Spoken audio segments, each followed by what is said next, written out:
বললেন না? কেন পাঠাইছেন নানা দরবারে?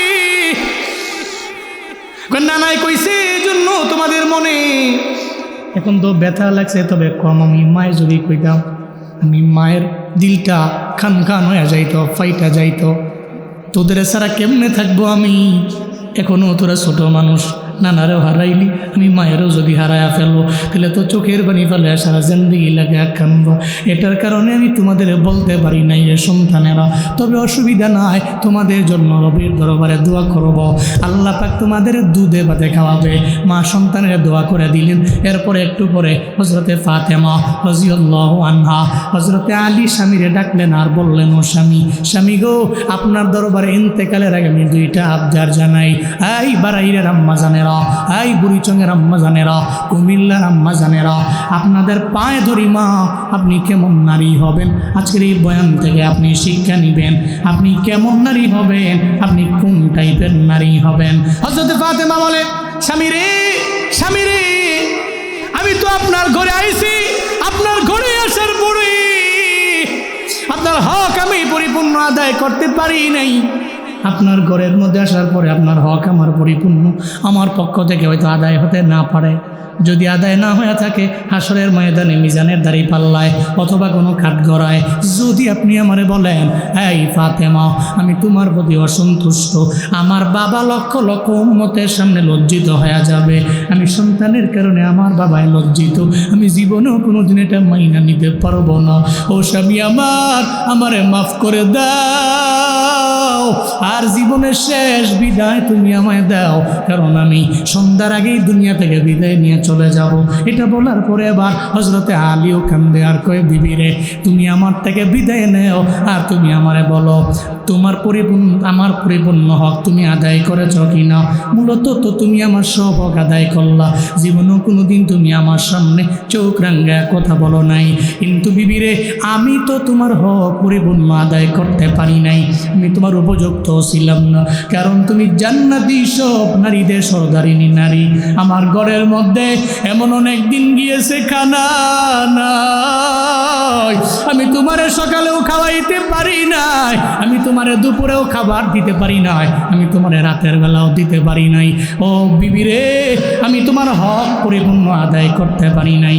হাসরের ময়দানে তুমি আমার বিরুদ্ধে রবের দরবারে নালিশ দিও না, যদি নালিশ দেও তাহলে আমি আলী জান্নাতের মধ্যে যেতে পারবো না।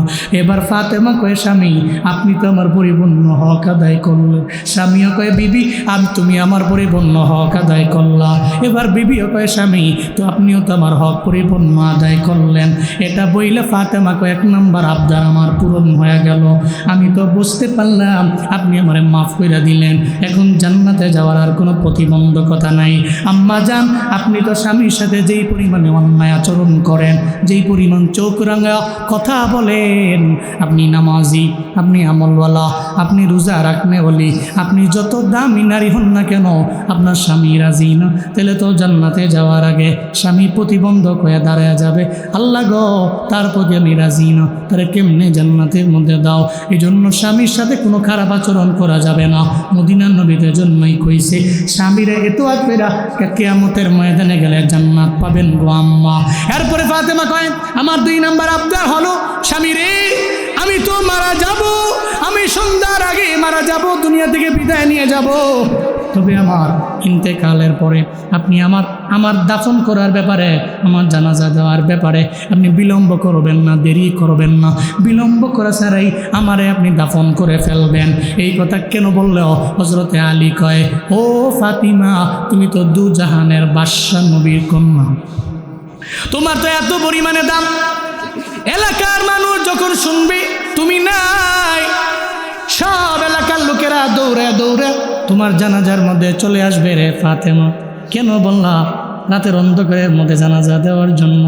ফাতেমা কয়, স্বামী রে, আমি 2 জাহানের কন্যা হতে পারি, 2 জাহানের বাদশাহ নবীর কন্যা, আমি দামি হতে পারি, আমি জান্নাতের সর্দারিনী নারী হতে পারি, তবে জানেন না পর্দার বিধান তো একটা আছে, আমি তো নবীর কন্যা, আমি দামি নারী আমার জানা, তবে দিনের বেলা যদি আমার জানাজার মধ্যে শত শত হাজার হাজার লোক যদি উপস্থিত হয়ে যায়, আমার খাটের দিকে খাটিয়ার দিকে তাকায়া থাকবে, আমার দিকে দেখা মানুষ মন্তব্য করবে নবীর কন্যা ফাতেমা কেমন লম্বা ছিল, অথবা কেমন বাইটটা ছিল, অথবা মিডিয়াম ছিল কিনা, অথবা আমার বডির দিকে তাকাইয়া যখন তারা দেখবে আমি মোটা ছিলাম নাকি আমি চিকন ছিলাম নাকি মাঝামাঝি অবস্থায় ছিলাম, এরা যা লোকেরা বলা বলি করবে। হাসরের ময়দানে আমারে যদি কয়, আল্লাহ যদি কয় ফাতেমা রে এই এটার ব্যাপারে তুমি আমারে হিসাব দাও, তুমি তো দুজাহানের বাদশা নবীর কন্যা, তোমার দ্বারা এই ছোটোখাটো পর্দার লঙ্ঘন কেন হয়ে গেল? আমি এই ছোটোখাটো পর্দার লঙ্ঘনও করতে পারি না, আমি পর্দার খেলাফ করতে পারি না, আমার দিনের বেলা আপনি জানাজা দিবেন না, সন্ধ্যা হইতে দেরি হয়ে যাবে, অনেক লোক আমার লাগবে না, যারাই থাকবে আশেপাশে এদের দিয়া আমার জানাজা দাফন কাজ সম্পাদন করবেন। চিল্লা পড়া যাবে কি মারহাবা? আরো জোরে পড়া যাবে কি আল্লাহু আকবার? আরো জোরে পড়া যাবে কি সুবহানাল্লাহ? বারাইর রমজান, আপনি কেমন নারী হবেন? ফাতেমার মতো নারী হবেন। আপনি তো জান্নাতের মধ্যে যাবেন, আপনার নেত্রী আপনার সর্দারিনী হবে ফাতেমা রাদিয়াল্লাহু তাআলা আনহা। এই জন্য এদের মতো নারী হন, যেই নারী জান্নাতি, যেই নারীর সন্তানেরা জান্নাতি, যেই নারীর বাবাও জান্নাতি, এত দামি নারী, যেই নারী নিজেও জান্নাতি, এরপরেও পর্দার ব্যাপারে কত পরিমাণে সেফ, কত পরিমাণে সেন্সিটিভ। কিন্তু আমগো মা বোনেরা কেউ তো আপনারা জান্নাতের সার্টিফিকেট পান নাই, আপনাকে তো কেউ বলেও নাই আপনি স্পষ্ট জান্নাতি, এরপরেও তো আপনি যেই পরিমাণে বেপরদায় চলেন, আমার যুবকেরা আপনার জন্য নষ্ট হয়। আপনাদের জন্য যদি আপনি মনে করেন ফাতেমা নবীর কন্যা, এজন্য তাকওয়ার লাইনে আগাইয়া, তবে আপনাদের জন্য শিক্ষা হইল আমাদের ওসমান হাদির বউ, ওসমান হাদির ওয়াইফ যেই পরিমাণে পর্দাবলী নারী, বাংলাদেশের মানুষেরা বড় অবাক হয়ে গেল। আমি চ্যালেঞ্জ দিয়েছি গতকালকে, ওসমান হাদির ওয়াইফ যেই পরিমাণে পর্দা কর্মী নারী, বাংলাদেশের অনেক বড় বড় বুজুর্গের বউরাও এত পরিমাণে পর্দা করতে পারে না। ওসমান হাদি তো দামি, স্বামী নামে কথা বললে আলোচনায় আসবে, আবার সিম্পেথি গ্রহণ করতে পারবে। ওসমান হাদির বউ তো চাইলে পারত, হাদির জন্য সংবাদ সম্মেলন করতে চাইলে পারত, কেউ বাধা দিত না, আসতে পারত, আবার মানুষ নেগেটিভ মন্তব্য করতো না, পজিটিভই করত, পর্দা সহকারে আসতে পারত, হিজাব লাগায় নিকাব লাগায়, এরপরও কেন আসে না? কারণ জানে রে সবার আগে আমার আল্লাহ, সবার আগে আমার পর্দা, সবার আগে আমার হিজাব, সবার আগে আমার নিকাব। এই জন্যই তো আল্লাহ বা হাদির দাম বাড়াইয়া দিল। এই ওনার বউ কেন আসা লাগবে? ওনার জন্য কথা বলার মতো লোকের তো অভাব নাই। আজকে জানাজার মধ্যে লাখো লাখো জনতা, এরা কেন আইলো? এই হাদিরা তো কেউ চিনে না, এক সপ্তাহ আগেও তার ব্যাপারে জানতো না, এখন তো মুরব্বীটা ওনার জন্য কান্দে, একটা ছোট্ট বাচ্চাও কান্না করে, একটা মাদ্রাসার হুজুরেও কান্না করে, বড় বড় ওলামায়ে কেরামেরা ওর ব্যাপারে কান্না করে। এই আমার তো আত্মীয় না, এরপর আমি জানাজায় কেন দৌড়ে গেলাম? অনেকের তো আত্মীয় স্বজন না, তাহলে লাখো লাখো মানুষ জানাজার মধ্যে কেন আইলো? এটা কেন আইছে জানো নেই? কারণ ঘরের মধ্যে যদি এমন বিবি থাকে যেই বিবি জান্নাতি বিবি, ঘরের মধ্যে এমন মা যদি থাকে যেই মা জান্নাতি মা, এই ঘরের থেকে তো অনেক খারাপ লোক আশা করা যায় না। আবার যদি হাদির মতো এমন সাহসী হয় যারা শাহাদাত কামনা করে, এদের জন্যই তো লাখো লাখো মানুষেরা ভিড় জমায়। আমি আমার জীবনেও আমি এত বড় জানাজা নিজে পড়ি নাই, জানাজার মধ্যে এত লোক আমি দেখি নাই। এত লোকের সমাগম কেন হলো? কারণ জানোনি, কারণ এটা আসমানি ফয়সালা। আসমানবাসী যার প্রতি রাজি, মানে ফেরেশতারা যার প্রতি রাজি, আল্লাহ যার প্রতি রাজি, দুনিয়ার সব লোকেরা এর প্রতি রাজি হয়ে যায়। আসমানবাসী যার প্রতি রাজি, আল্লাহ যার প্রতি রাজি, ফেরেশতা যার প্রতি রাজি, তো দুনিয়ার সমস্ত লোক তো তার প্রতি রাজি হয়ে যায়। বড় ভাই জানাজা পড়াইছি, তাকবীর দিছি, আল্লাহু আকবার বলছি, আমি দেখি আমার ডানে বামে লোকেরা ফুপায়া ফুপায়া কান্দে। কেন কান্দে? মনে হয় যেন এদের বাবাই মারা গেছে। কেমনে কান্দে? মনে হয় যেন এদের ছেলে মারা গেছে। কেমনে কান্দে? মনে হয় যেন এর সন্তান মারা গেছে। মানুষগুলা ফুপায়া ফুপায়া কান্না করছে। কেন কান্না করে রে? এই মানুষগুলা তো দামি। কেন দামি? জমিনের মধ্যে মরণের ভয় পায় না, বরং মরণের আগে কিছু পুঁজি নেওয়া যায়।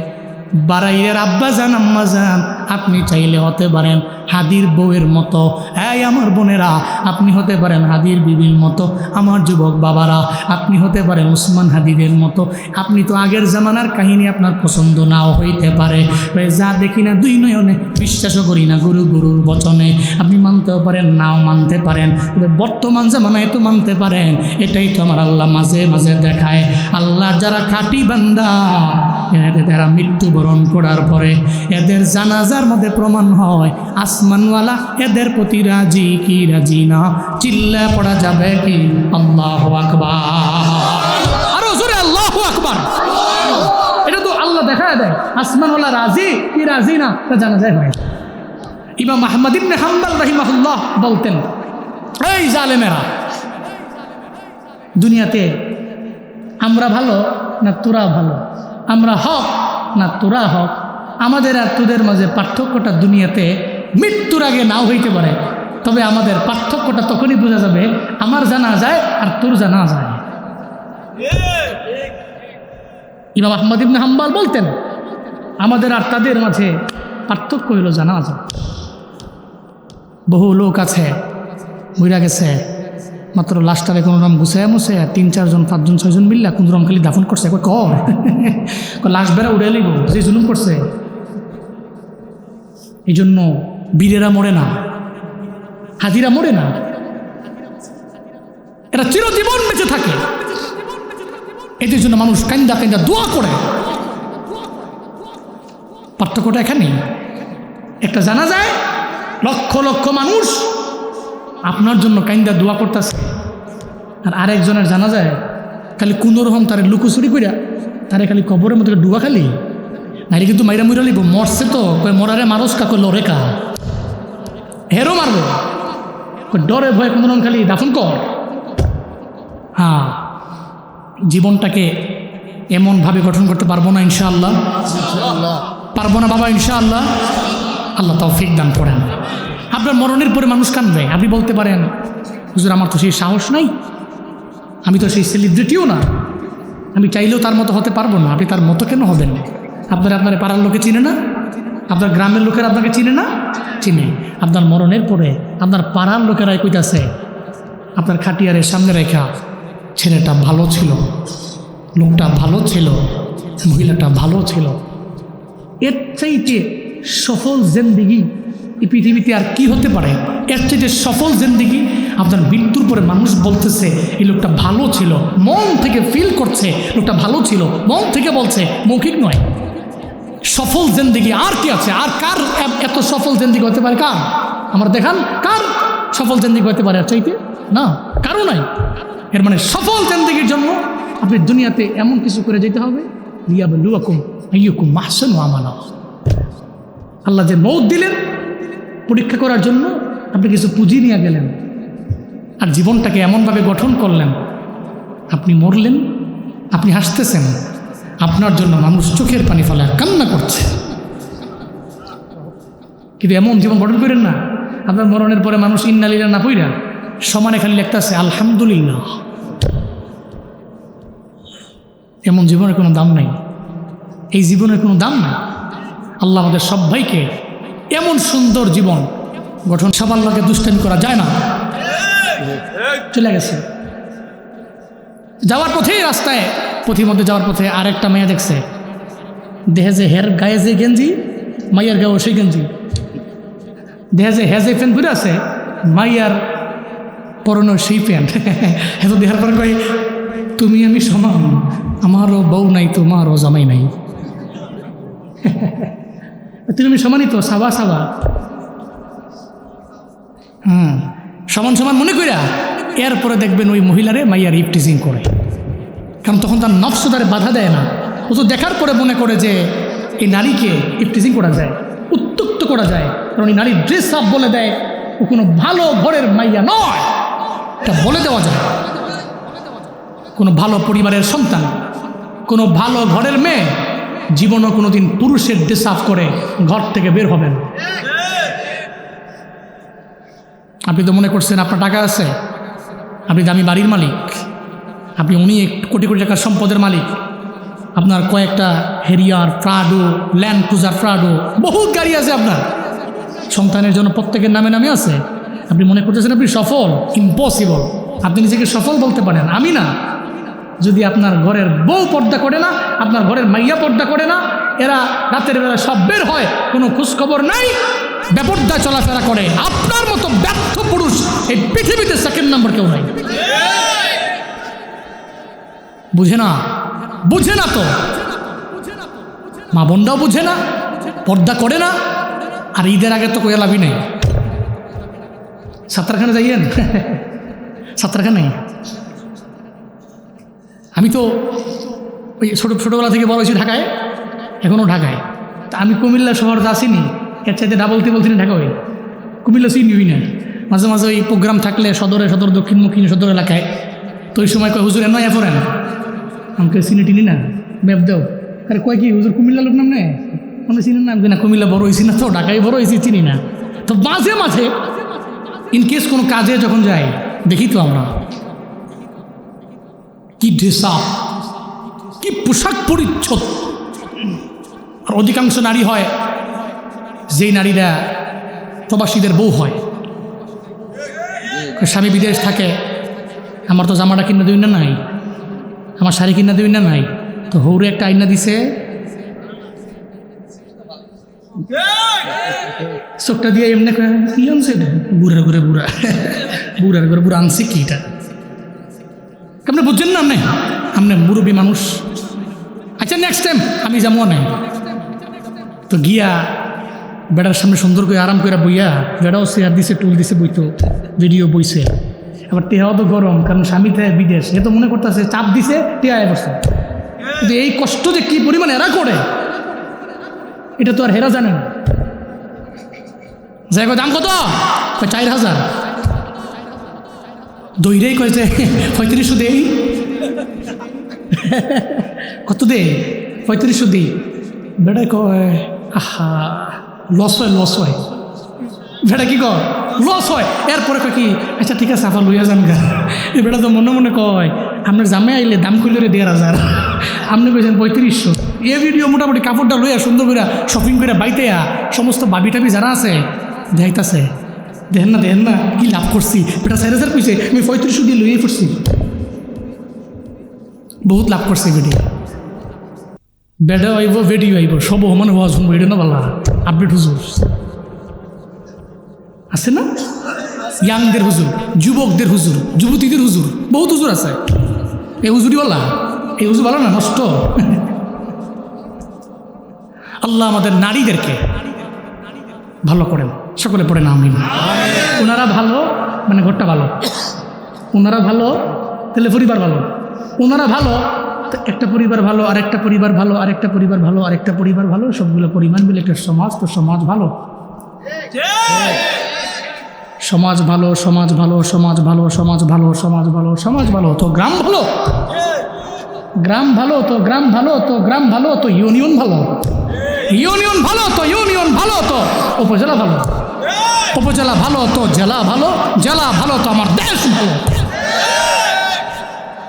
আল্লাহ আমাদের ঘরে রহমত দান করেন, বরকত দান করেন, আল্লাহ আমাদের দাম্পত্য জীবন সুখময় করেন, আল্লাহ আমাদের ছেলেগুলোকে মানুষের মতো মানুষ করেন, আল্লাহ আমাদের মেয়েদেরকে পর্দা করার তৌফিক দান করেন। চিল্লা পড়েন আমিন। আজকের মাহফিল থেকে সূরাতুল মুলকের 2 নম্বর আয়াত থেকে আমাদের শিক্ষা, আল্লাহ পাক জীবন দিয়েছেন, আল্লাহ পাক মরণ দিয়েছেন। আমরা জীবন এবং মরণেও এই মাঝখানটাতে আল্লাহ পাক কেন দিয়েছেন? পরীক্ষা করার জন্য, কি আমলের দিক থেকে উত্তম, আমরা আমলের দিক থেকে উত্তম হব, অগ্রগামী হব, আমলের দিক থেকে আগায়া থাকবো। আল্লাহ সূরাতুল মুলকের এই 2 নম্বর আয়াত থেকে শিক্ষা বাড়িতে নিয়ে আমাদেরকে এবং মা বোনদেরকে আমল করার তৌফিক দান করেন। আল্লাহুম্মা সাল্লি আলা সাইয়্যিদিনা নাবিয়িনা শাফিনা হাবিবিনা মাওলানা মুহাম্মদ সাল্লাল্লাহু তাআলা আলাইহি ওয়া আলা আলিহি। কি আসবে যেন? ও আচ্ছা হ্যাঁ আচ্ছা হ্যাঁ, জানুয়ারির 7 তারিখ, জানুয়ারির না শেষ দোয়া দিয়ে দিব, জানুয়ারির 7 তারিখ ভাদুয়াপাড়া মাদ্রাসায় আল্লাহ হায়াতে বাঁচায় রাখলে আমি আসবো ইনশাআল্লাহ। কয়টা সময় দিয়েছিলাম? 10টা বরাবর না, 10টায় দিয়েছিলাম সময়। ইনশাআল্লাহ দেখা হবে, হ্যাঁ ইনশাআল্লাহ দেখা হবে। যারা সুযোগ পান সময় পেলে যাবেন, আমাদের আবার সাক্ষাৎ হোক। বারবার সাক্ষাৎ হলে তো ভালো লাগে। হ্যাঁ, এক সময় তো কুমিল্লায় বহুত ওয়াজ করতাম, এখন তো পুরো দেশে করি খেলি। এই জন্য কুমিল্লায় এক সময়তে বুড়িচং দেবিদ্যার বহুত ওয়াজ করছে, আর 3-4 বছর আগে। এখন আবার একটু কম টম সময় দেওয়া হয়, এখন তো ব্যস্ততা একটু বাইরে গেছে, তো আপনাদের দোয়া আর কি, ব্যস্ততা বাইরে গেছে, এই জন্য কম দেই। তো মাঝে মাঝে আইসেন, দেখা হবে ইনশাআল্লাহ। মনে করবেন যে কুমিল্লার পড়াটাই আছে, দেখেই গা ইনশাআল্লাহ। আল্লাহ কবুল করেন, মঞ্জুর করেন, আল্লাহ এই মাহফিলকে কবুল করেন। গতকালকের যত আলোচনা হয়েছে আল্লাহ কবুল করেন, আজকে যে আলোচনা হয়েছে আল্লাহ কবুল করেন। আস্তাগফিরুল্লাহ রাব্বি মিন কুল্লি যামবি ওয়া আতুবু ইলাইহি। দোয়া কে দিবে? আমি দিব? লা হাওলা ওয়ালা কুওয়া ইল্লা বিল্লাহিল আলিয়্যিল আযীম। আস্তাগফিরুল্লাহ রাব্বি মিন কুল্লি যামবি ওয়া আতুবু ইলাইহি। লা হাওলা ওয়ালা কুওয়া ইল্লা বিল্লাহিল আলিয়্যিল আযীম। আস্তাগফিরুল্লাহ রাব্বি মিন কুল্লি যামবি ওয়া আতুবু ইলাইহি। লা আপনি করে দেন। لا حول ولا قوة إلا بالله العلي العظيم. الحمد لله رب العالمين. اللهم آمين، اللهم آمين، اللهم آمين. ولا مثل له. ونشهد أن سيدنا وسندنا وحبيب ربنا وطبيبنا وطبيب قلوبنا ومولانا محمدا عبده ورسوله صلى الله تعالى عليه وعلى آله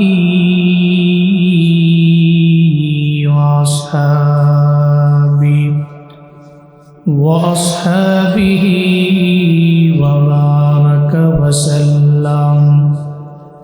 وبارك وسلم تسليما كثيرا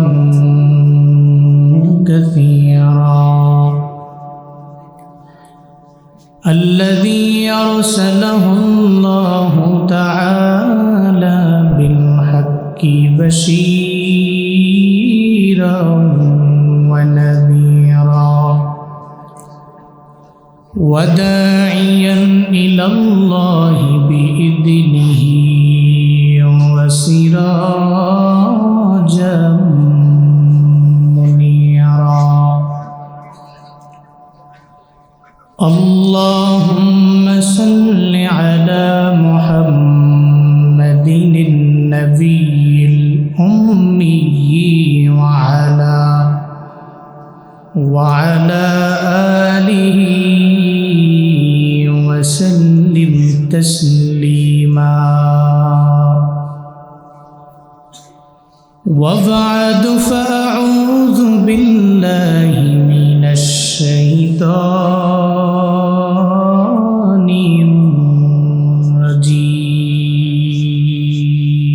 الرجيم. بسم الله الرحمن الرحيم.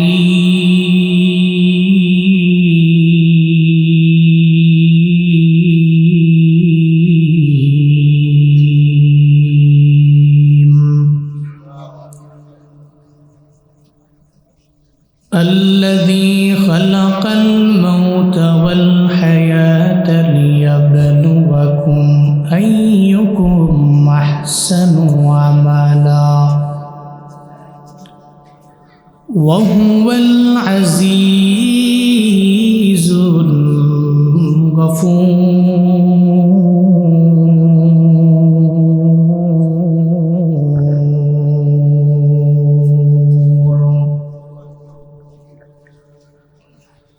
صدق الله مولانا العظيم وصدق رسوله النبي الكريم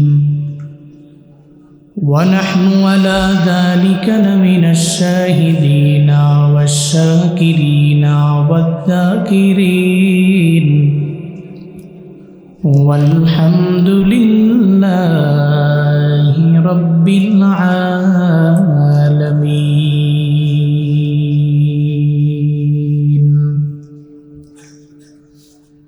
سبحانك لا علم لنا إلا ما علمتنا إنك أنت العليم الحكيم.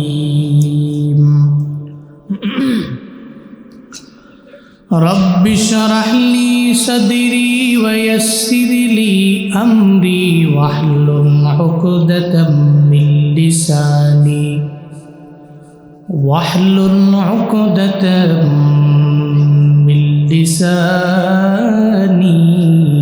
يفقه قولي.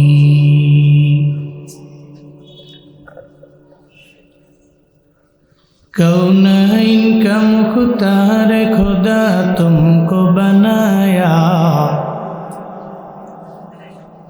कौनैन का मुख्तार खुदा तुमको बनाया, उम्मत की निगाहबान खुदा तुमको बनाया,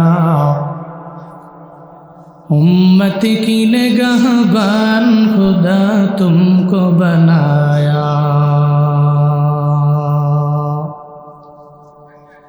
या रब मेरे आँखों में समा जाए मदीना, या रब मेरे आँखों में समा जाए मदीना, मुद्दत से मेरे दिल में तमन्ना है मदीना, मुद्दत से मेरे दिल में तमन्ना है मदीना.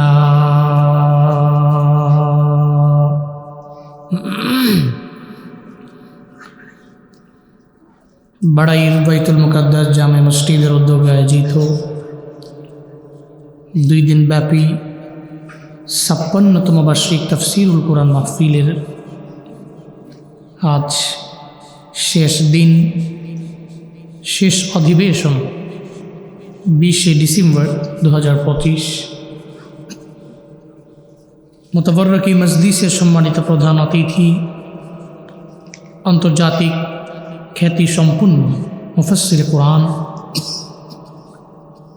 আমাদের কুমিল্লার গর্ব, ঐতিহ্যবাহী কুমিল্লা জামিয়া দারুল হুদা কমপ্লেক্সের সম্মানিত প্রতিষ্ঠাতা পরিচালক আলহাজ হযরত মাওলানা মোল্লা নাজিম উদ্দিন সাহিব হাফিজাহুল্লাহ তাআলা ওয়া রাআ।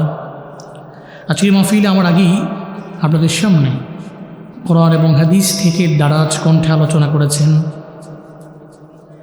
বিশিষ্ট ইসলামী চিন্তাবিদ আলহাজ হযরত মাওলানা মুফতি সৈয়দ মোহাম্মদ এহসানুল্লাহ আব্বাসী ওয়া সিদ্দিকী হাফিজাহুল্লাহ তাআলা জৈনপুরী। আজকের মাহফিলে কথা বলেছেন আমার অনেক কাছের একজন ভাই, দিনই আলোচনা করেন সুন্দর কণ্ঠে, সুললিত কণ্ঠে, হযরত মাওলানা মুফতি মোল্লা নাঈমুর রহমান দামাত বরকাতুহুম। কথা বলেছেন হযরত মাওলানা আব্দুর রব সাহিব, সহকারী মৌলভী, নূর মানিকচর ইসলামিয়া দাখিল মাদ্রাসা। কথা বলেছেন বড়াইর কেন্দ্রীয় জামে মসজিদের খতিব হাফেজ মহিউদ্দিন বিন ইসমাইল, হাফেজ মুসলিহ উদ্দিন কুমিল্লা, হযরত মাওলানা মঈনুল ইসলাম মঈনুল হাফেজ আবু আলম সহ আরও অনেক অত্র অঞ্চলের আইম্মে মাসাজিদ এবং মসজিদের খতিবগণ আজকের মাহফিলে আলোচনা করেছেন। অনেক জ্ঞানী গুণী ব্যক্তিবর্গের আজকের এই মাহফিলে উপস্থিতি আছে। আজকের মাহফিল পরিচালনা করছেন বড়াইয়ের উত্তরপাড়া মসজিদ কমিটির সভাপতি কারি আব্দুল ওয়াহাব সাহিব। গতকালকেও এখানে প্রোগ্রাম হয়েছে, দেশের সুনামধন্য আলোচকবৃন্দ আপনাদেরকে আলোচনা শুনিয়েছেন। আজকেও কোরআন এবং হাদিস থেকে আলোচনা শুনছেন লম্বা সময়। শীতের রাতে 10:30 বাজা মানে তো বহুত রাত, তাই না? ওই 6:45 আজান, 7টায় জামাত। তো এসব করে তো গ্রামের লোকেরা, এই যে মুরব্বী বাবারা যারা আছে, আগামীকালকে ওনাদেরকে আপনি 11টা-12টা পর্যন্ত কাশি দিয়ে বাইন্দাও বয়রাতে পারতেন না, হ্যাঁ ঘুমাইলে গো। কারণ এশার নামাজের পরেই বাড়িতে গিয়ে হোম মিনিস্টারকে বলে, খাউন্ডি অন্য গরম করছো না, তাড়াতাড়ি করো, সহ ঘুমায় বসে। তো খাবার টাবার গরম করে দিলে মুরব্বী খাইয়া শুয়ে পড়ে। তো ওনার আবার নিয়ত আছে, উনি যে আর্লি ঘুমায়, নিয়ত হইল আমি উইঠা ফজর পড়বো, এসা বইরা মসজিদ থেকে আইছি আবার ফজর পড়বো। আর সমাজের ইয়াং যারা আছে এদের জন্য 10:30-11টা এটা মাত্র মাগরিব, মাত্র রায় শুরু হয়েছে। কি কয় হুজুরে, কয় কি আমরা তো 12টা, 12:30, 1টা পর্যন্ত জানজি, আমাদের কাজই খালি ফেসবুক অনলাইনে একটু ঘাটাঘাটি করা। এরপরে 12টার পর থেকে শুরু হয় আমাদের মূল রাত। এরপরে শুরু হয় ডাউনলোডকৃত নাটক আর সিনেমার দর্শন। 2-3টা নাটক ডাউনলোড করে রাখছে, দেখে। তো একটা পর্যায়ে নাটক দেখতে দেখতে মোবাইলটা ঠাস করে তার মুখের মধ্যে পড়ে গেছে, এও ঘুমায় গেছে। নাটকও বাঁচতেছে, এও ঘুমাইতেছে। ফজরের নামাজের সময় আম্মা দরজা দিয়ে কিরে ফোলারা তো বিয়া টিয়া করাইছি না, মাইয়াকে কথা কোনো যায় রে, এ ভিডিও তো আগের দিনের মানুষ, এ ভিডিও বুঝছেন না যারা নাটক বাজতেছে নতুন নতুন, বুঝছে না, এ ভিডিও বুঝছে না। দরজার মধ্যে করে না রে, কি মাইয়াটাই হলে মাইয়া কি কথা কয়। তো তে মোটামুটি ঘুম থেকে ওইটান শক্তি কষালে আর কয়ে যায় না মাইয়া না, তো দেখেন না মোবাইলের নাটক, আপনি বুঝছেন না, আমরা তো ওল্ড মডেল, আমরা নিউ মডেল। এই জন্য ইয়াংদের জন্য এই রাত কিছু না, কিন্তু আমার মুরব্বী আব্বাদের জন্য এই রাত বহু রাত। এই যে এই রাতে আরামের ঘুমটারে অবৈধ বানায় নিজের জন্য। কিছু দিনই আলোচনা শুনতে আইছেন, শুরুতেই আমাকে একটু বলবেন, সুন্দর এই মাহফিলটি পেয়ে আপনারা খুশি না বেজার? এবছর এই মাহফিলটা নতুন নয়, এটা খুব পুরাতন মাহফিল, 56তম বার্ষিক মাহফিল। দ্যাট মিন্স 55 বার গত হয়েছে। এই মাহফিলের প্রথম বার্ষিক মাহফিলে যারা ছিল অধিকাংশ লোক এই মাহফিলে এখন নাই, কবর সাহিত্য আছে, এরকম নাই, বহু আছে। সো এমন একটা মাহফিলে, আজিম উসান মাহফিলে আসতে পেরে খুশিও হয়েছেন, তাহলে দোয়াও করেন। আজকের মাহফিলের আয়োজন করতে যে ব্যাকগ্রাউন্ডে যাদের দান রয়েছে, পরামর্শ রয়েছে, বুদ্ধি রয়েছে, আল্লাহ প্রত্যেককে দুনিয়া এবং আখেরাত উভয় জগতে কল্যাণকামীদের অন্তর্ভুক্ত বানিয়ে দেন। সকলেই পড়েন আমিন। আমরা শুরুতে একটু আল্লাহকে রাজি করি যে আল্লাহ তৌফিক দাতা, চিল্লা একবার করে পড়ি আলহামদুলিল্লাহ। আমার সাথে পড়ুন, রব্বানা লাকাল হামদ হামদান কাসীরান তাইয়িবান মুবারাকান ফি ইয়া রাব্বি লাকাল হামদু কামা ইয়ানবাগি লিজালালি ওয়াজহিকা ওয়া আযীমি সুলতানিক লাকাল হামদু বিল ঈমান লাকাল হামদু বিল ইসলাম লাকাল হামদু বিল কোরআন। প্রশংসা করলাম কার? রবের প্রশংসায় লাভ না লস? লাভটা কয় বছরের? হ্যাঁ, দুনিয়াতেও লাভ, আখিরাতেও লাভ। সুবহানাল্লাহ পড়বেন না? জিন্দেগিতে তো দুনিয়ার মানুষের গুণগান বহুত গাইলাম। আমরা নেতার গুণকীর্তন যেই পরিমাণ করি, এই গুণকীর্তনের মাত্রা যদি আমরা একটু বাড়াইয়া দিয়া আল্লাহর করতাম, তাহলে মনে হয় সবাই আমরা রবের অলি হয়ে যাইতাম। কিন্তু আমরা করি না। আমরা মানুষের গুণগান খুব বেশি করতে পারি। মাত্রাটা বাড়াইয়া রবের গুণকীর্তন করেন, লাভটা দুনিয়াতেও হবে, লাভটা আখেরাতেও হবে। দুনিয়া এবং আখেরাতে কল্যাণ সাধন করার লক্ষ্যে রবের গুণকীর্তন করার তৌফিক আল্লাহ সব ভাইকে দান করেন। ফাঁকা ফাঁকা জায়গায় যারাই আছেন উঠতেন না, উঠলে আমি ডাক দিয়ালামও, পরে আপনি মুসিবত পড়ে যাবেন না, মুশকিল রাগ হয়ে গেল ঝামেলা। যারাই আছেন মনে করেন যে বিপদে পড়ে গেছেন কেমন নাই, দোয়া দিয়েই যাওয়ার লাগবে ইনশাআল্লাহ। উঠতেন না একজন, ক্লান্ত বডি। গত রাতে কুমিল্লায় প্রোগ্রাম করে আমি বাড়িতে ঘুমাইলাম, পরে মনটা মানায় না। হাদির জানা যায় লক্ষ লক্ষ মানুষ হবে, আমি গুনাহগার যদি একটু শরীফ হইতে পারি। তো গেছি গা ঢাকায়, জ্যাম পাইছি, যাওয়ার সময় যাই ফজরের পর হয়ে গেছে। 2-3 ঘন্টা ঘুমাইয়া মনে করছি জ্যামে মনে অবস্থা খারাপ হয়ে যাবে, আসলেও তাই। গাড়ি রাখছি এক জায়গায়, 3 কিলোমিটার হাইটা জানা যায়। পরে জানাজা পড়া টরা টইরা পরে আইলাম। একটা প্রোগ্রাম ছিল গরিপুরের ভিতরে, শেষ করে পরে আপনার এনে আমি অনেক ক্লান্ত, আপনাদের চাইতেও অফকোর্স আমি ক্লান্ত। সো আমি লম্বা সময় কথা বলবো না, ডিস্টার্ব করবো না বেশি আপনাদের। যতটুকু বলবো, না কম না বেশি, আমরা আমলের নিয়তে বলবো, শুনবো, দোয়া দিয়ে বাড়ি যাবো ইনশাআল্লাহ। আল্লাহ তৌফিক দান করেন, সকলে পড়ে না আমিন। আমি খুতবায় সূরাতুল মুলকের 2 নম্বর আয়াতে কারিমা তিলাওয়াত করেছি। কোন সূরা? রাজত্বের সূরা, রাজত্বের সূরা আল মুলক। দ্যাট মিনস হচ্ছে রাজত্ব। আর এই সূরা হচ্ছে সূরাতুল মুলক, রাজত্বের সূরা। এই সূরার ফায়দা আছে অনেক, কারণ এই শুরুতেই আল্লাহ পাক প্রথম আয়াতেই বলেছেন ওনার বড়ত্ব সম্পর্কে। তাবারাকাল্লাযী বিয়াদিহিল মুলক ওয়া হুয়া আলা কুল্লি শাইইন কাদির। শুরুতেই একবার পড়েন আল্লাহু আকবার। আল্লাহু আকবার। বরকতময় তো উনি, সেই রব যার হাতে, যার কুদরতি হাতেই রয়েছে রাজত্ব। এমন বরকতময় রব, পুরো মুলকটা যার কুদরতি হাতে, যার ইশারায় চলে। ওয়া হুয়া আলা কুল্লি শাইইন কাদির। উনি সব বিষয়ের উপরেই ক্ষমতাবান। যেহেতু তিনি মুলকের মালিক, সেই তো সূরার নামও রাখছে সূরাতুল মুলক, মুলকের সূরা, রাজত্বের সূরা। এই সূরার দ্বিতীয় আয়াতে আল্লাহ পাক কি বলছেন?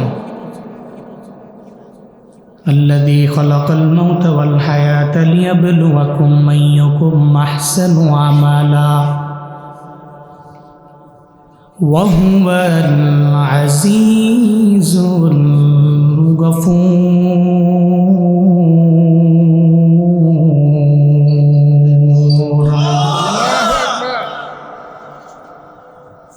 আল্লাহ পাক বলেন, আল্লাহ তো উনি যিনি তোমাদের জন্য বানাইলেন, তোমাদের মৌত বানাইলেন, জীবন বানাইলেন, জীবন বানাইলেন, মরণ বানাইলেন।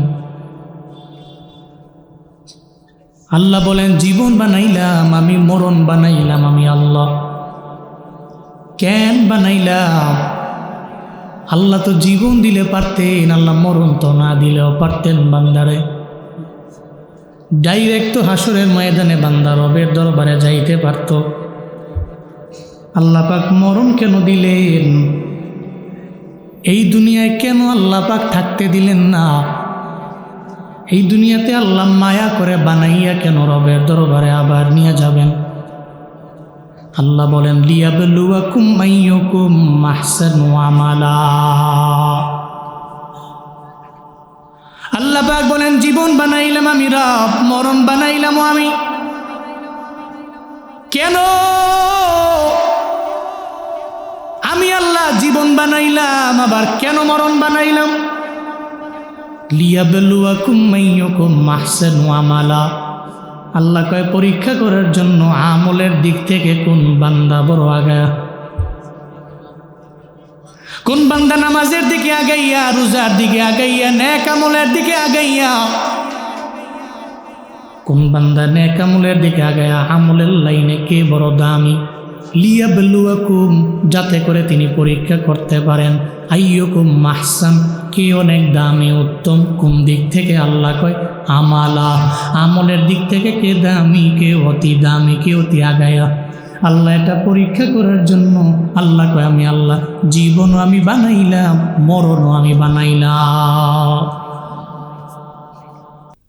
আল্লাহ কয় তোরে আমি বানাইছি, ও বান্দা তুই পুরো লাইফে আমি আল্লাহরে কতটুকু ডাকলাম এটা পরীক্ষা করার জন্য আবার 50 বছর পরে আমি আল্লাহ তোমার দরবারে মালাকুল মউত পাঠাইলাম।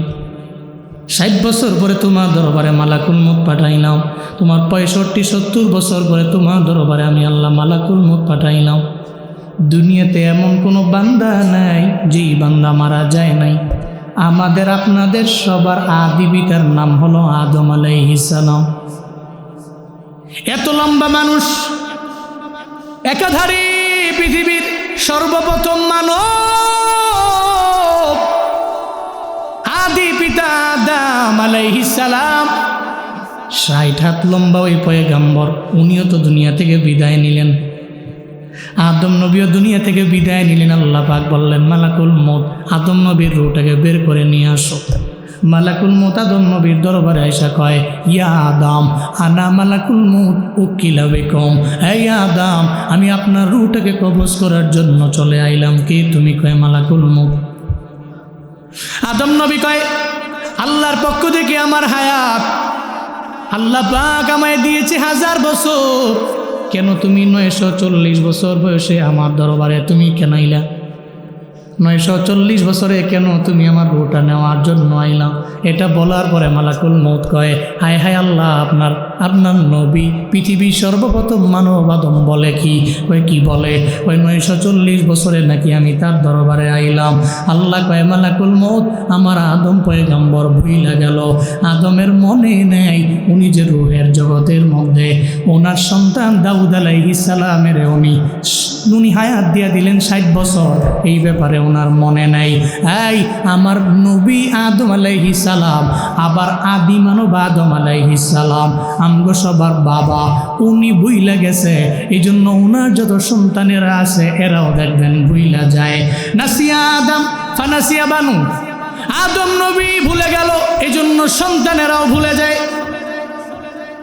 30 বছর লাগাইয়া সৌদি আরবে থাকি প্রবাসী, পরিবারের বড় ছেলে, নিজের জন্য কোনো অ্যাকাউন্ট নাই, কোনো বাড়ি নাই, নিজের জন্য গাড়িও করলো না, বাবার অ্যাকাউন্টের মধ্যে পাঠাইল। সন্তানরা এত পরিমাণে পরিশ্রম করলো, এত ঘাম ঝরাইয়া সন্তানাদিদের জন্য কিছু করে নাই। একটা পর্যায়ে 30 বছরের লাইফটাই সব দিয়ে দিল পরিবারের জন্য। যখন পরিবারের মধ্যে আইল, এখন তো আর মেজো ভাইয়ে তার একানার দামও দেয় না, ছোট ভাইও কোনো দাম দেয় না। ও চোখের পানি ফালায় ফালায় কান্না করে, আমি 30 বছর লাগে কারে খাওয়াইলাম, এখন দেখি আমার একটাও বিন্দু মাত্র পরিমাণ পাত্তা দেয় না। মেজো ভাইও দাম দেয় না, ছোট ভাইও দাম দেয় না, বাবার কাছেও দাম পায় না, মায়ের কাছেও দাম পায় না। এমন নজির প্রমাণ সমাজে আছে না? না। এই জন্য উনি চোখের পানি ফেলাইয়া কান্দে, কিরে ভুলে গেছো আমারে? আমি তো তোর বড় ভাই, কেন তুই আমার বইলা গেলা? কয়ে বইলা যাওয়া তো এটা মানুষের কাজ, এটা জন্য তো বইলা যায়। কয়েক গলার নিচে নামতে দেরি, এরপরে এত যে খাওয়াইলো, গলা পর্যন্ত খাওয়াইলো। হঠাৎ করে কয়ে তুই আমারে খাওয়াইস না, বেঈমানের মতো আচরণ করে আছে না? না। আদম নবী ভুলে গেলেন। আদম নবীর যত সন্তান তোমরা ভুলিও না। মানলাম ইয়াশকুরিন্নাস লাম ইয়াশকুরিল্লাহ। মদিনার নবী বলেন, যারা মানুষের শুকর করে না এরা তো আমার আল্লাহরও শুকর করে না।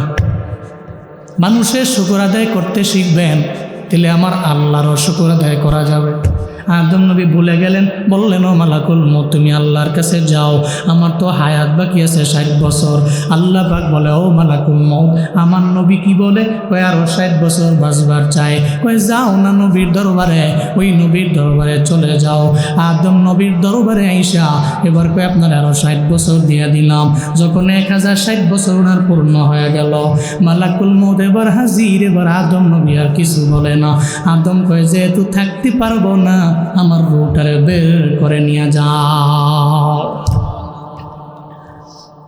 কত বড় লম্বা ছিলেন, 60 হাত লম্বা, যার পায়ের একটা সাপ এত পরিমাণে বড়, যেই মানুষের আগেই পৃথিবীর মধ্যে কোনো মানুষ নেই। আমি শ্রীলঙ্কায় নিজের চোখে গিয়ে ওই পাহাড়ের উপরে ওনার পায়ের ছাপ দেখে আসছি। ঐতিহাসিক ইবনে বতুতা বলেন এই পায়ের ছাপ হযরত আদম নবীর পায়ের ছাপ। আদম নবী যত বড় লম্বা ছিলেন, ওনার পায়ের ছাপটা ওনার দেহের উপরে ভিত্তি করে এত বড়ই তো পা হতে পারে। অনেক বড় পায়ের ছাপ রে বাবা, দেখছি 16,000 কইরা 32,000 সিঁড়ি উঠছি আর নামছি। কত হাজার? 16টা 16,000 উঠছি, আবার 16,000 নামছি, 32,000 উড়া নামা সিঁড়ি।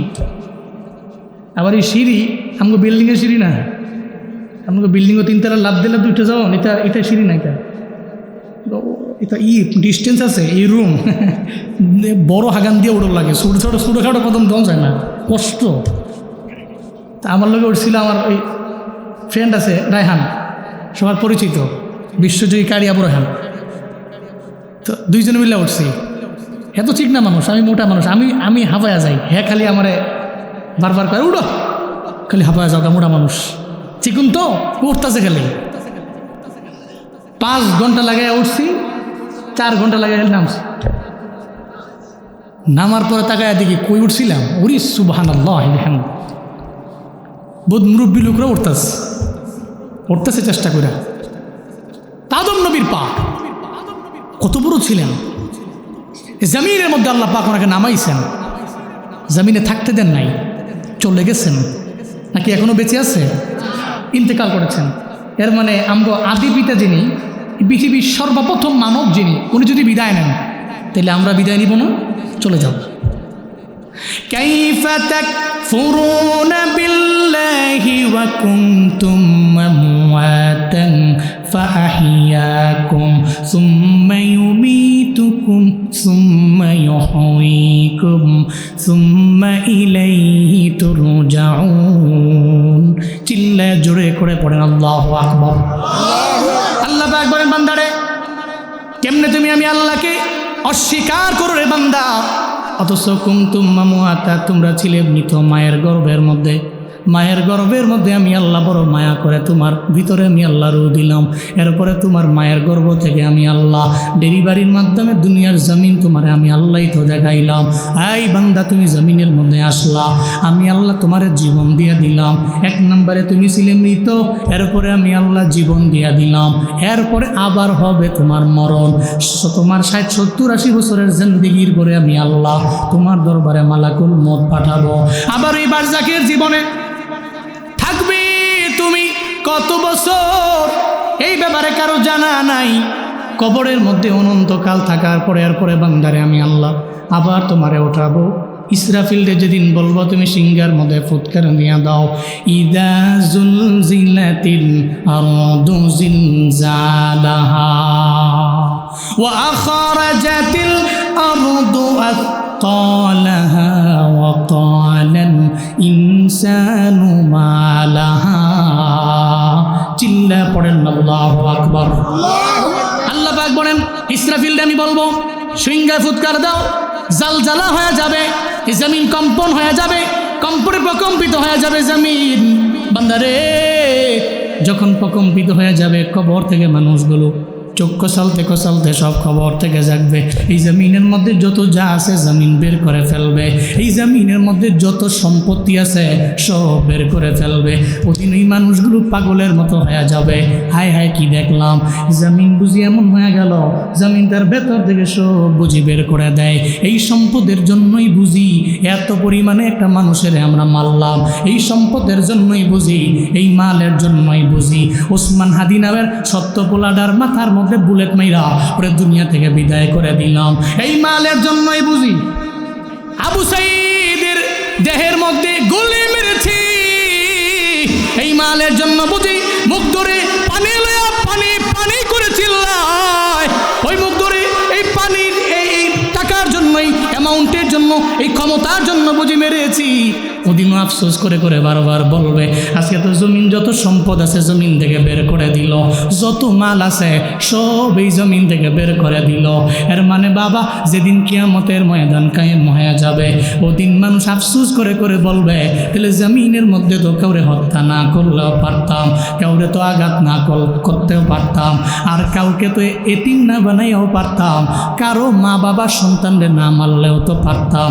এই চিন্তা করে ওদিন আফসোস করবে, কিন্তু ওদিন আফসোস করলে কোনো লাভ আছে নাকি? এই জন্য আল্লাহ কয়, আমি আল্লাহ তো তোর মরণ দিয়েছি বান্দারে, তুই মরণের আগে পুঁজি বানাও, কিছু আমল নাও, কিছু আমল নিয়ে পুঁজি বানায় বান্দা, এরপরে তুই কবরে যাও।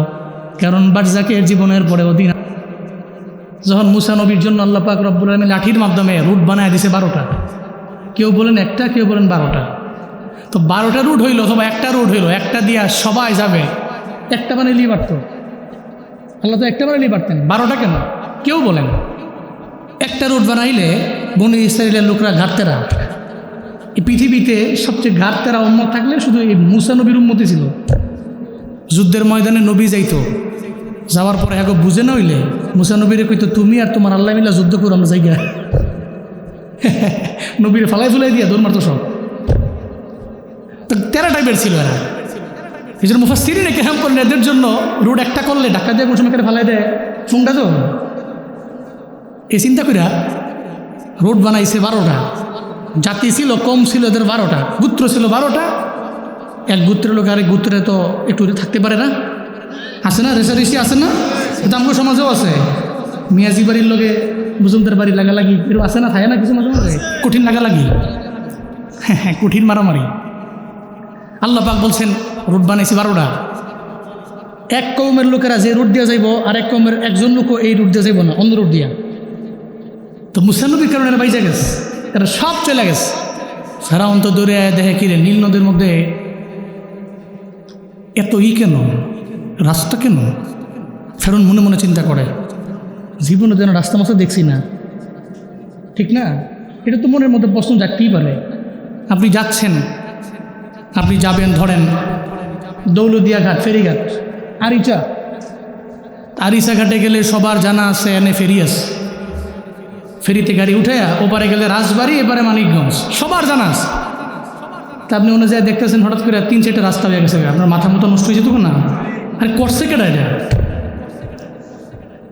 ফেরাউন যায় কয় খাইছে রে, রাস্তাগুলো কেমন, চিন্তায় পড়ে গেল। যাইয়েন না, হ্যালো আইবেন নি, আইতেনও না, না থাক থাক, আমরা যেহেতু লুয়ে লাইছেন দুড্ডা জানগা ছুটি, তবে আর কেউ উঠতেন না, ছুটি শেষ, এটাই লাস্ট ছুটি। জোরে কোন মার হাবা। আপনারা রাগ করতেছেন নাকি, কষ্ট পাচ্ছেন? জোরে কোন সুবহানাল্লাহ, আরো জোরে আলহামদুলিল্লাহ, চিল্লা আল্লাহু আকবার, লিল্লাহে তাকবীর, লিল্লাহে তাকবীর। ফেরাউনের লোকেরা ডানে বামে তো বহু তার দলবল, ফেরাউন এবং তার কওম, তার দলবল, তার সম্প্রদায়, সৈন্যবাহিনী। ফেরাউনে কয়, ফেরাউন এখানে রাস্তা কে বানাইল? জীবনও কোনো দিন তো এই নদীর মধ্যে এই রাস্তা দেখি নাই, পানির ঢেউর অভাব নাই। ফেরাউন কয়, আল্লাহরে চিনো নাই? তোমাদের বড় আল্লাহ তো ফেরাউন, আমি নিজেই তো রাস্তা বানাইছি। নাউজুবিল্লাহ, জোরে কয় না। দলবলেরা কয়, এজন্যই তো তোমারে মানি, এজন্যই তো তুমি আমাদের বড় রব, এজন্যই তো তোমারে মানি, কারণ তুমি তো আমাদের জন্য রাস্তা বানাই দিলা, সুপ্রিম পাওয়ারের মালিক তুমি, এজন্য ফেরাউন তোমার লিডার মানি। এটা বইলা সঙ্গে সঙ্গে দলবলের লোকেরা সব রাস্তায় নেমে গেল, কিন্তু একজনে নামে না, শেখে।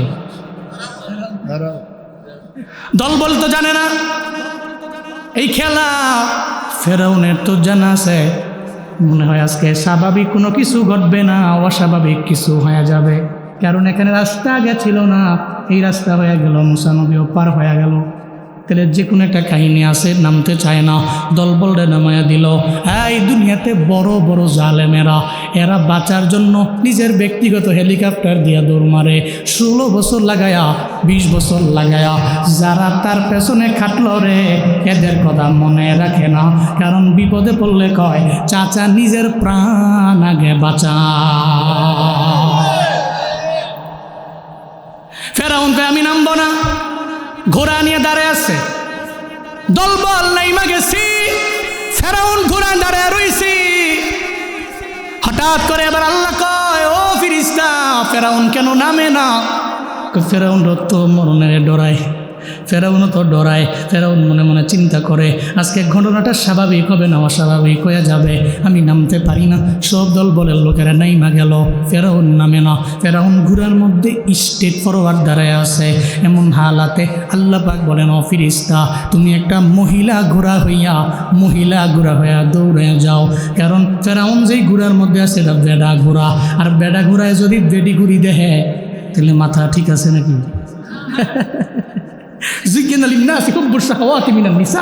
আল্লাহ পাক বলছেন তোমাদের জন্য সুশোভিত করা হয়েছে 1 নাম্বার মহিলা দেখলেই তো আকর্ষণ। বাস্তবতা এটাই, এটা রিয়েলিটি। আর আল্লাহর ওলি মহিলা দেখলে আকর্ষণ লাগবেই। কে বলেছেন? তোমাদের জন্য সুশোভিত করা হয়েছে। আল্লাহ পাক আগে বলেন নাই অল কনাতিল মুকান্তরা ওয়াজ যাহাব ওয়াল ফিদ্দা, আল্লাহ বলেন নাই স্বর্ণ দেখলে তোমার এত লোভ লাগবে না, রৌপ্য এত লোভ লাগবে না। কিন্তু তোমার নারী দেখছো, অটোমেটিক তুমি লোভী হয়ে যাবা, নারীর প্রতি আসক্ত হয়ে যাবে। এটা স্বাভাবিক ব্যাপার, যে আসক্ত হয় না হে দশভঙ্গ রোগী।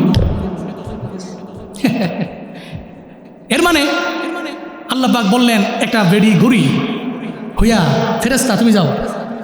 বেডি ঘুরি যায় যখন ফেরাউনের ঘোড়ার সামনে গিয়া ডাম বাম করে, তাহলে দেখে তো মোটামুটি মাথা নষ্ট করছেন না বেটা ঘোড়ার। ফেরাউন তো ঘোড়ার উপরে বসে রয়েছে, ফেরাউন নামতে চায় না, লাগাম ধরে রাখতে পারতেছে না। বেডিতে দেখছে মাথা মতো নষ্ট হয়ে গেছে। ইয়ের ফেরাউন হু আর ইউ, লাভ দিয়ে নেমে গেছে রোজ রাস্তার মধ্যে। আল্লাহু আকবার পড়বেন না?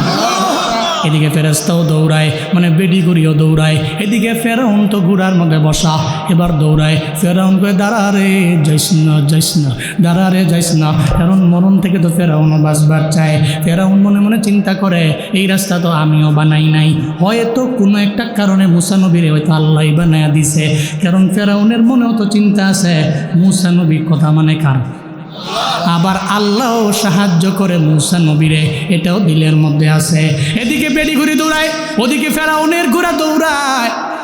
প্রতিমধ্যে যাওয়ার পরে আল্লাহ পাক ফেরেশতারে বলে দৌড়ানো আর লাগবে না, তুমি আর ঘোড়াও হওয়া লাগবে না, এখন আমার দরবারে চলে আসো। সঙ্গে সঙ্গে হঠাৎ করে দেখে সামনে আর বেডি ঘুরি নাই।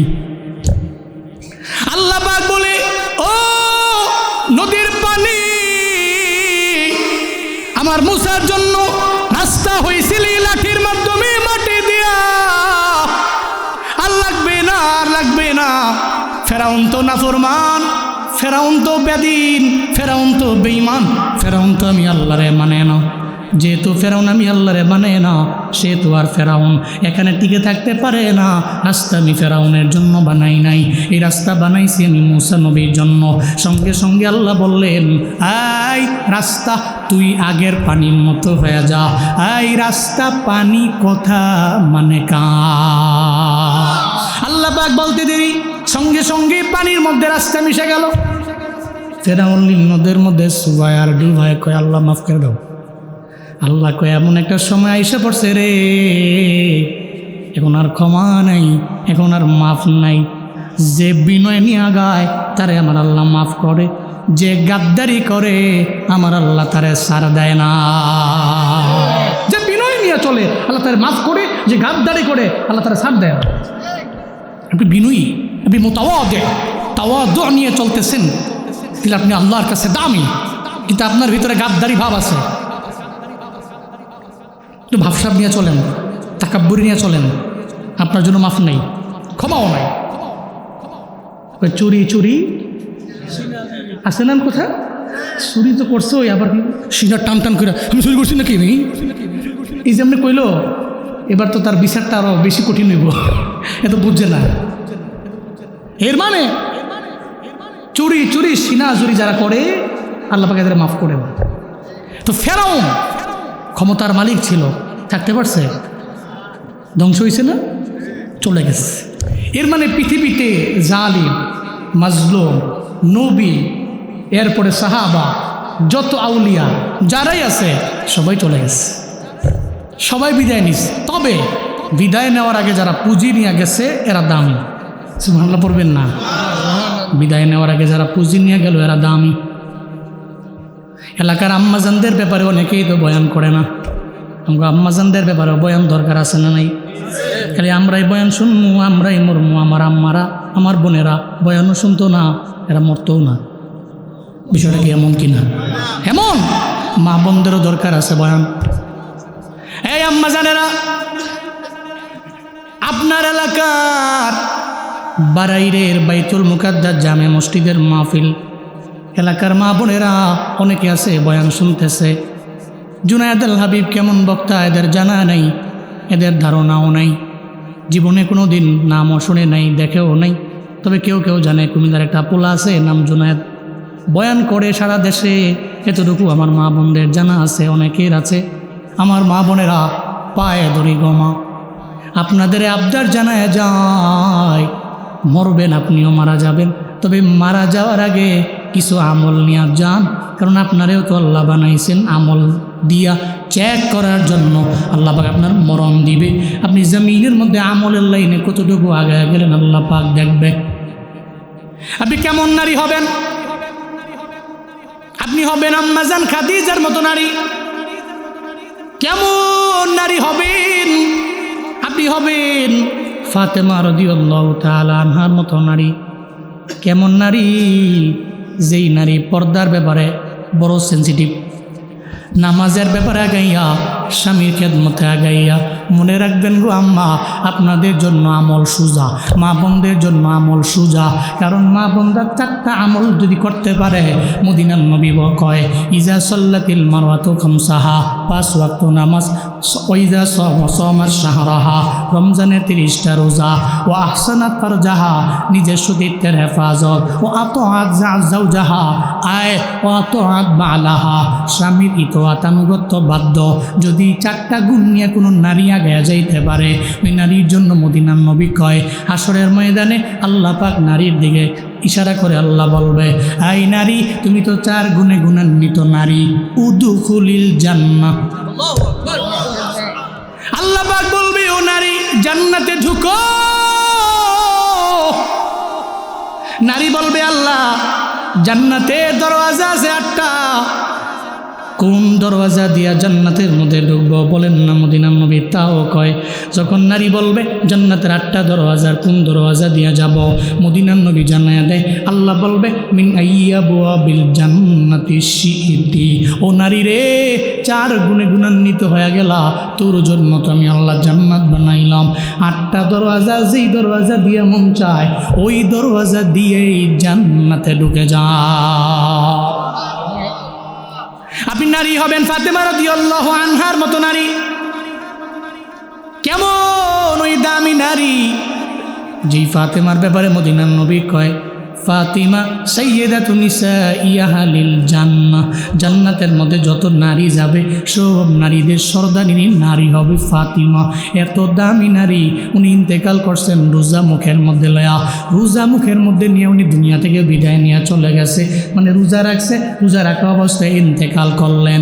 ইন্তেকালের আগের রাতের বেলা ফাতেমা রাদিয়াল্লাহু তাআলা আনহা ইন্তেকালের আগের রাতে উনি ঘুমায় রইলেন। আব্বাজান, মানে আমার মদিনার নবী, ফাতেমা কয় আমার আব্বাজান আমার স্বপ্ন যুগে আসলো, ঘরের মধ্যে ডানে বামে সামনে পেছনে আমার বাবা কি যেন স্বপ্ন যুগের মধ্যে খুঁজতে লাগলো। আমি আমার বাবারে দেখা স্বপ্ন যুগে আমি বললাম, ও আমার আব্বা, আপনি তো বিদায় নিয়ে চলে গেছেন, এই রাতের বেলা আপনি কারে খোঁজার জন্য আইলেন? আমার বাবাই কয় ফাতেমারে আমি তোমারই একটা সংবাদ দেওয়ার জন্য তোমার স্বপ্নে আইলাম। কি বলবেন আব্বাজান? আমার মদিনার নবী কয় ফাতেমারে তুমি সাহারি করবা, একটু পরে ঘুম থেকে যাইগা সাহারি করবা আলীর সঙ্গে, আর তোমার ইফতারটা দুনিয়ার মধ্যে হবে না, তোমার ইফতার হবে আমি বাবার সঙ্গে জান্নাতি দস্তারখানা। আতিনা ফি দারে দুনিয়া না হাসানাতিনা ফি দারে উকবা না হাসান ইয়া গিয়াসাল মুস্তাগীসি নাহদিনা লফদিকারা বিল উলুমি ওয়াল গিনা হর গরি দে নেকো তু तैयार है जो न मंगे उस तू बेजारो है। हजरत फातिमा घुम থেকে লাফ দিয়ে তাকে গেলেন, ফজর হয়ে গেল। ফজরের আগে দুইজনে বৈশা বৈশা সাহারি করে হজরত আলী এবং ফাতেমা একটা বারের জন্য স্বামীরে বলে না, স্বামীরে স্বপ্ন যোগে আমার আব্বা আইছিল। কারণ যদি এই কথা জানায় হযরতে আলী চোখের পানি ফলে কাঁদতে কাঁদতে সেহারিটাও খেতে পারবে না। এই চিন্তা করে স্বামীরে বলেন নাই। ফাতেমা রাদিয়াল্লাহু তাআলা আনহা উনি নামাজে মুসল্লায় দাঁড়ায়া গেলেন, হযরতে আলী চলে গেলেন নামাজের মধ্যে, মসজিদের মধ্যে। যেই ঘরের স্বামীও নামাজে যায়, বিবিও মুসল্লা বিছায় ঘরের মধ্যে নামাজ পড়ে। আল্লাহর কসম শতবার ওই ঘরের মধ্যে ইনকাম যদিও হয় কম, আল্লাহ পাক বরকত দিয়া ভরপুর বানাবে। ঘরের মধ্যে রহমত বরকত নাই। কই দৌড়াইতেছো, কই কবিরাজের দরবারে, কি লাগবে, কয় তাবিজ লাগবে, কয় 1000 টাকা লাগবে, কয় 5001 টাকা আছে না নাই? তাবিজের জন্য দৌড়ায়। আইসা কয় ছেলের গলায় একটা দাও, কোমরে 2টা দাও, এই মহিলার গলায় একটা দাও, আবার কোমরে আর একটা দাও, ঘরের মধ্যে পানি ভরে দাও, পানি ছিটায় দাও। এরপরে 2-3 বার গেল, 1000 টাকা খরচও করলো, দেখে ঘরের মধ্যে কোনো বরকত নাই, কোনো রহমত নাই। আল্লাহর কসম ততদিন পর্যন্ত আমার ঘর, আমার বাড়ি রহমত প্রাপ্ত হবে না যতদিন পর্যন্ত ওই ঘরের কর্তারা নামাজের মধ্যে না যাবে আর ঘরের কর্ত্রীরা নামাজের মুসল্লায় না দাঁড়াবে। হযরতে ফাতেমা দাঁড়ায় গেলেন নামাজে, হযরতে আলী চলে গেলেন মসজিদের মধ্যে নামাজ পড়তে গেলেন। ফাতেমা রাদিয়াল্লাহু আনহা উনি মুসল্লার মধ্যে নামাজ পড়লেন। যায় নামাজ তারা সুন্দর করে গুছাইয়া হযরতে ফাতেমা চলে গেলেন। প্রথমত হাসান হুসাইন 2জন ভাই আছে, 2টা সন্তান। হাসান হুসাইনের কাপড় চোপড় ধোয়ার জন্য বালতির মধ্যে কাপড় চোপড় ভিজাইলেন অনেকগুলা। এরপরে উনি গেলেন রান্নাঘরের মধ্যে, পাতিলের মধ্যে পানি দিলেন। এতগুলা পানি দিলেন, নিতু পূর্বে হযরতে ফাতেমা এত পানি গরম করেন নাই। এরপরে 3 নম্বরে উনি বড় একটা বলের মধ্যে, গামলার মধ্যে উনি ময়দা রাখলেন, খামির করতে লাগলেন। হযরতে আলী মসজিদ থেকে আইসা দেখে ফাতেমা মুসল্লার মধ্যে নাই। হযরতে আলী বড় অবাক, কেন আমার ওয়াইফ, কেন আমার স্ত্রী আজকে মুসল্লার মধ্যে কেন নাই, কই গেল আমার বিবি? দৌড়ে চলে গেলেন ফাতেমার দরবারে, মাতবাগের ভিতরে রান্না করে। কিচেন রুমে যায় কয়, ফাতেমা রে, জীবনে কোনোদিন তোমার দেখি নাই ফজরের নামাজের মুসল্লার মধ্যে তুমি ইশরাক না পড়ে উঠছো, কিন্তু আজকে কি এমন হয়ে গেল ফাতেমা? আজকে তুমি ফজরের নামাজ পড়া কেন মুসল্লার মধ্যে বসে ইশরাকের নামাজ পড়লা না? ফাতেমারে কি এমন হয়ে গেল, কি এমন আশ্চর্যজনক কাহিনী, তুমি আমারে বলো না। এটা বলার পরে ফাতেমা ওই কি বলবো স্বামী আপনারে, আমি জানি এটা বলার পরে আপনি নিজেকে ধরে রাখতে পারবেন না। ও চোখের পানি ফালাইয়া স্বামীরে বর্ণনা দেয়, স্বামীরে গত রাতের বেলা স্বপ্ন যুগে আমার আব্বা যান আমার স্বপ্ন যুগে এসে আমারে জানিয়ে দিয়ে গেছে সাহারি তুমি করবা আলীর সঙ্গে, ইফতার দুনিয়াতে হবে না, ইফতার হবে জান্নাতি দস্তারখানা আমি বাবার সঙ্গে। আমার আর বুঝতে বাকি নাই ও স্বামী, আমার বাবার আকৃতি শয়তান জীবনেও কোনো দিন ধরতে পারে না, আমার বাবার সুরত ধরতে পারে না শয়তান। শয়তান দুনিয়া সবার সুরত ধরতে পারলেও আমার বাবা আর ধরতে পারে না। এর মানে স্বপ্নে আমার বাবা ঠিক হয়েছিল, আমার বাবা এসা জানায় দিয়ে গেছে আমার বাবার ওহি মিথ্যা না, স্বপ্নে আইছে এটাও মিথ্যা না। এর মানে স্বামী রে, সন্ধ্যার আগে দুনিয়া থেকে আমি বিদায় নিয়ে চলে যাব। এটা শোনার পরে হযরতে আলী চোখের পানি ফেলায় ফেলায় কান্না করে। একটা ছোট্ট বাচ্চা যেমনে চোখের পানি ফালায় কান্না করে, হযরতে আলীও কান্না করতে লাগলো। কারণ ফাতেমার প্রতি আলী বড় দুর্বল, ফাতেমা আলীর প্রতি দুর্বল। স্বামী তো বিবির প্রতি দুর্বল হওয়া স্বাভাবিক ব্যাপার, বিবিও স্বামীর প্রতি দুর্বল হওয়া স্বাভাবিক ব্যাপার। এমন হালাতে দুইজনই জোরে ধরে কান্না করে। হাসান হুসাইন খেলার ময়দান থেকে যখন বাড়ির মধ্যে আসে, আয়েশা থেকে মায়ের চোখের মধ্যেও পানি, বাবার চোখের মধ্যেও পানি। আয়েশা কয়, মা তোমার চোখে পানি কেন? মারে আমার নবী কবর থেকে, রওজা থেকে সালামের জবাব দিয়া দিবে। এটা অন্য কেউ শুনতে পায় না, এটা আশিকে রাসূলেরাই শুনতে পায়। চিল্লা আল্লাহু আকবার, জোরে বলুন আল্লাহু আকবার। যদি ইশক থাকে, প্রেম থাকে, রওজা আতহারের সামনে গিয়ে আপনি সালাম দিলেন, আপনার সালামের জবাব রওজা আতহার থেকে নবী জবাব দিবে, আপনি শুনতে পাবেন। উনি ওখানে হায়াতুন নবী, জিন্দা আছে। আপনি তো ইশক নিয়ে গেছেন। প্রেম যদি থাকে প্রেমের মতো, যেই প্রেমে আমাদের মদিনা টেনে নিছে, যেই প্রেমে, যে ইশকে, ওই ইশক নিয়ে যদি নবীর সামনে দাঁড়ায়, জীবিত আমার নবীর সামনে গিয়ে দাঁড়ায় আপনি সালাম দেন, আপনি কানে শুনবেন নবী আপনার সালামের জবাব দিয়েছে। আল্লাহ আল্লাহ এমন ইশক নিয়ে মদিনায় যাওয়ার তৌফিক দান করেন। চিল্লায় পড়ে না আমিন। মদিনার মধ্যে বহু মানুষ আছে, বহু মানুষ যায়, নবী রওজার ডানে বামে ঘুরে, চোখের মধ্যে এক ফোঁটাও পানি নেই। আমি বহুত লোকের তাকে দেখছি নবী রওজার সামনে গিয়া দাঁড়ায় চোখের পানি ফেলা, কানতে কানতে চোখের কোটাগুলো লাল বানায়। এমন অবস্থা করছে রে। আমি বললাম, কি হাজি এত কান্দেন কেন? কয়, নবীর প্রেমের কারণে আইছি, ইশক না থাকলে আল্লাহ আমার এনে আনতো না, আমি এনে আসার পাবলিক ছিলাম না। আল্লাহ পাক আমারে আনছে, নবীর প্রেমেই তো আমারে আনছে। তাহলে যেই নবীর লেগে আইছি, ওই নবীর রওজার সামনে আমি কেন দুই ফোঁটা চোখের পানি ফেলায়া আমার নবীর জন্য আমি কানতে পারবো না? নবীর জন্য আমি কিনতে পারবো না। যারা ঈমান নিয়ে নবীরে দেখছে, এদের জন্য জান্নাত ওয়াজিব, জাহান্নাম হারাম। যারা ঈমান নিয়ে নবীরে দেখছে, ঈমান নিয়ে নবীরে দেখছে, এদের জন্য জান্নাত ওয়াজিব, জাহান্নাম হারাম।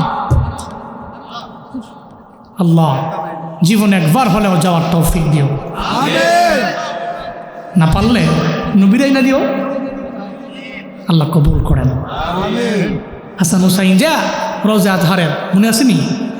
রওজা আতহারের উপরে গিয়া বৈশা বৈশা নানার লয়ে কথা কয়, নানায় কয় আমার লয়ে কথা কইও নাইস গা, কালকে কইও মায়ের তো চলে যাইও, যে আমার কাছ থেকে দোয়া নিয়া পরে কালকে গেছে, দৌড়ে গেছে, যে মায়ের দরবারে কয়, মা কেন আমারে বললেন না?